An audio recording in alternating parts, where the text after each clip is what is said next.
In today's video, I'm going to teach you how to import invoices in Zoho Books. By the end, you'll know exactly how to bring a batch of invoices into your account quickly and accurately without retyping everything by hand. Start on your Zoho Books dashboard. From the left sidebar, open the Sales section. This is where all your revenue-related modules live. Next, go into Invoices to view your invoice list. You'll see your existing invoices here. We're going to add more by importing a file you've prepared outside Zoho Books. Look to the page's Actions menu and click the three dots, often labeled More or shown as an icon. From that menu, choose Import Invoices. This opens the import setup. Before you choose your file, a quick tip. Your data should be in a clean CSV, XLS, or XLSX with clear column headers. Make sure the file includes essentials like invoice number, invoice date, customer name, item details, quantity, rate, tax, and total. Keep your date formats consistent and ensure customer names in your file match the contacts already in Zoho Books to avoid creating duplicates unintentionally.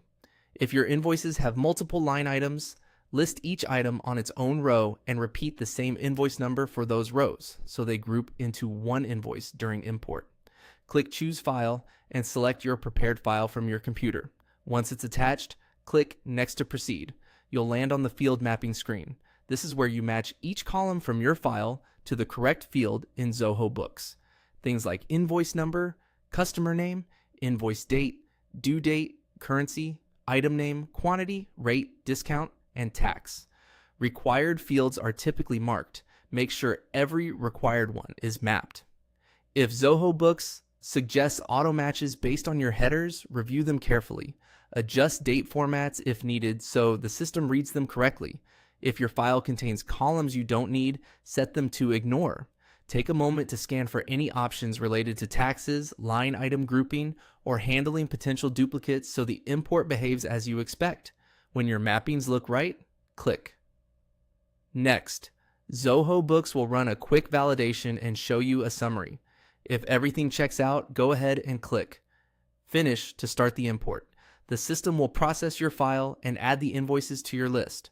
Once it's done, return to the Invoices page and refresh to see the newly added records.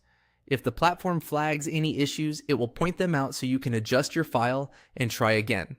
A good best practice is to test with a small sample file first, then import the full batch once you're confident your mapping is perfect.